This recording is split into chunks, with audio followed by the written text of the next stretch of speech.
Do you want more?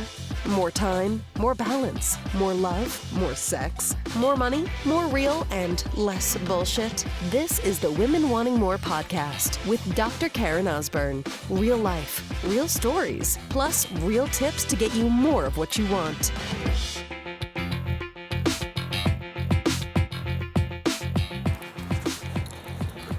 So what's happening in the news right now is there was a United flight, which I'm sure you've seen the video, where there was I believe the story how the way was there was 4 passengers that had to leave the plane, like they overbooked. Happens sometimes, right? So one of the passengers refused to, and so like a cop or the air police, I don't know, whatever the fuck they're called, dragged the guy off the plane. Dragged him off. Glasses falling off, dragging him down the aisle. You know, I'm not going to link up the video because, like, it's disturbing, but you've probably heard about it, right? And so a friend of mine online said, hey, because, you know, everyone's like, oh my God, United is awful, and like, what the hell, and true, but what he had actually said is like, everyone's upset at United, but like, how about the passengers that watched and did nothing? Okay, so something which is called the Bystander Effect. Something you may not know about me, my undergrad degree is actually in psychology. And so I remember this in the school, you probably heard about it, which kind of goes like this. When people see other people that are in need, the bystander effect kind of says, well, they don't need someone else is going to help. Someone else is going to help, right? And there's been horrific things that you can relate this to, including things like rape and like just awful. People will just basically stand. Bystanders, they just stand and watch. Like, pull up a seat and get your fucking popcorn and watch the movie. Because their assumption is that somebody else is going to do something, so they don't need to.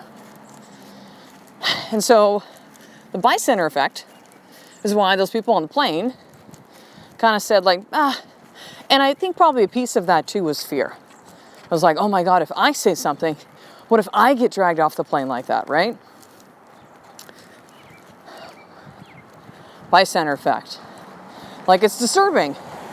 It's disturbing that there are some people that will just watch like a train wreck's happening. And again, they just treat it like it's a movie. Like they're seeing something happening that is clearly not okay. Clearly wrong, clearly not a right way to treat another human being, but yet they do nothing. They just watch it happen. They watch it happen. So let me blow your mind with something right now, sister. This came during this morning as I was just thinking about this and driving my oldest to daycare and walking Tyson to school, and I thought about this. I'm like, what if, like, okay, we get the bystander effect. We're watching other people, something awful happens. A lot of people will not do anything. Like, they assume somebody else will help. But what if the bystander effect is you, sister? Here's what I mean. What if you right now are watching yourself make decisions that don't get you what you want? What if you are watching yourself make choices that are not aligned with what you want, that are actually moving you further away? What if you were watching yourself sabotage your fucking life and the things that you truly want, and you were doing nothing? You are the bystander effect to you. It's that phenomenon when women will reach out to me and say, you know, like, Karen, like, I know how to do all this stuff, and why aren't I doing it? It's you. Because you think that somebody else will come in to fucking save you. Somebody else will do the work for you. Somebody else will fix it. Somebody else will show you, will tell you, will do it for you. But guess what? That someone is not fucking showing up. And that person that you think that might be saving you, or the message that you think is somehow fixing you, although it might appear like it does for a period of time, it's short-lived and it never sticks. You are the bystander effect to your own life right now. and you're just watching it float away. You're just watching it. You think somebody else will come in and take care of all of your problems. So what do we do about that? Great, Karen. Thank you for the motivation today. That was awesome. It's me. Yeah, it is you, but here's the thing. The first thing to making any kind of change in your life, you got to be aware that it's going on, right? Think of something like AA, Alcoholics Anonymous, right? They all go to the front of the room. I've seen the movies. I don't have personal experience, but I've seen the movies, right? Hi, I'm, fill in the blank your name, and I'm an alcoholic. Like, they admit and acknowledge what is real, what is true. So the first step to that is just realizing, like, God, am I doing that? I'm doing that.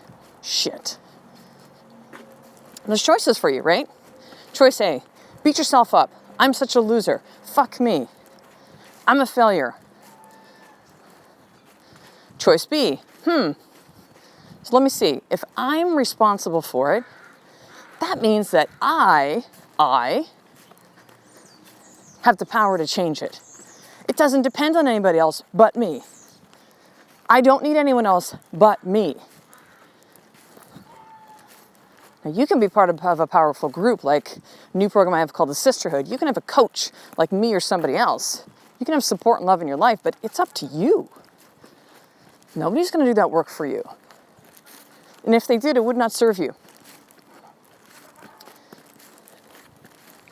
If you have saviors in your life right now, they're actually not even really saving you. It's false. It appears that way. And I know they're probably doing it with great intention, but it's not going to work. And you know what's going to happen? You're going to see that person as your savior. I've seen this with some of the podcast listeners.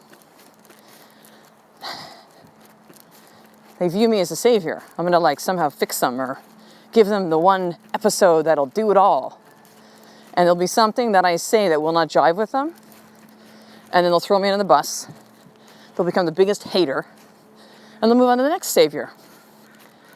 And they'll keep that cycle. It's funny, I would see that when I was in practice as a chiropractor too. Oh my God, Dr. Karen, Dr. Ed, chiropractic, this office, you guys are amazing. And then something would happen because, they weren't placing the results on them, even though we would communicate that to them.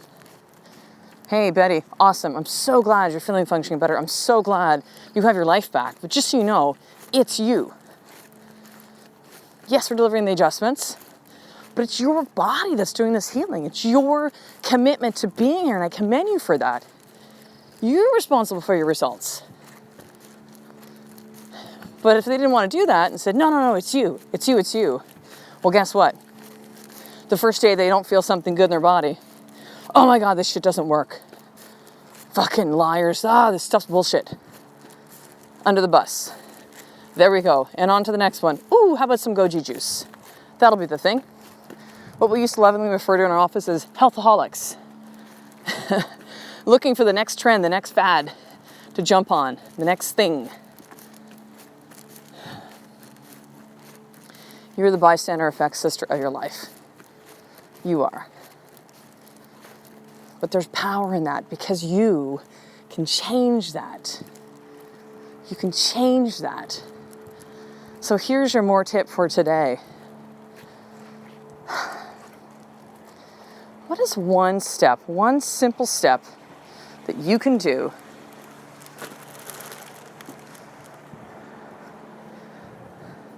that will move you from being the bystander of your life, the one who's sabotaging, the one who's just watching it drift away, and get clear? What is the one thing? And here's the one thing I'm going to actually suggest. For the next 7 days, I want you to journal what you want in these 4 areas, in the 4 more pillars, which are your marriage, your business or work, your body, and your family. What do you clearly want in those areas of your life? Without clarity, without foundation, without a compass, without direction, you will never get what you want because you don't know what the hell it is. What do you want for the next 7 days? I promise you, for those that actually take me up on this, There will be incredible insight that comes up from this very simple exercise. If you choose. I love you either way, sister. But here's the thing. Don't choose to continue to be a bystander and tell me about it. How life has done you wrong and how you're a victim. Guess what? Shit happens to everybody. Every fucking body. I've had a lot of stuff I've even shared on this podcast that has happened to me. That has happened for me to see something. So this episode, my intent is to have it connect with you on some deeper level, if you are open to hearing the message. If you have been the bystander effect, it's not something you did to you, it's something you did for you. There's something for you to see in this, and if anything, it's recognition that, oh shit, I got here. And for you to start taking the steps now to get yourself out. You got this, sister. And it starts with a decision, with a choice, and taking action with this more tip. And it's difficult to do this alone. I'll tell you. I've done it alone for years and decades, and then I became part of a powerful group, and everything shifted. And that's one of the main reasons I created the sisterhood. Is for you to be part of a powerful group of women that are like you, that want some of the same things. They want the accountability, they want access to me. They want an action plan to actually put this all together. And that's inside the sisterhood. So if this message resonates with you, you need to be there. No excuses, no more being the bystander, action. And you get to actually try out the sisterhood for free for the next 7 days. So that's over at drkarenosborn.com/sisterhood. So I will talk to the next episode, sister. A life of more is just one step away from you doing the fucking work every single day. I love and appreciate you. To get the show notes of each Women Wanting More episode, including the How to Get More tip, subscribe to the newsletter at drkarenosborn.com/newsletter.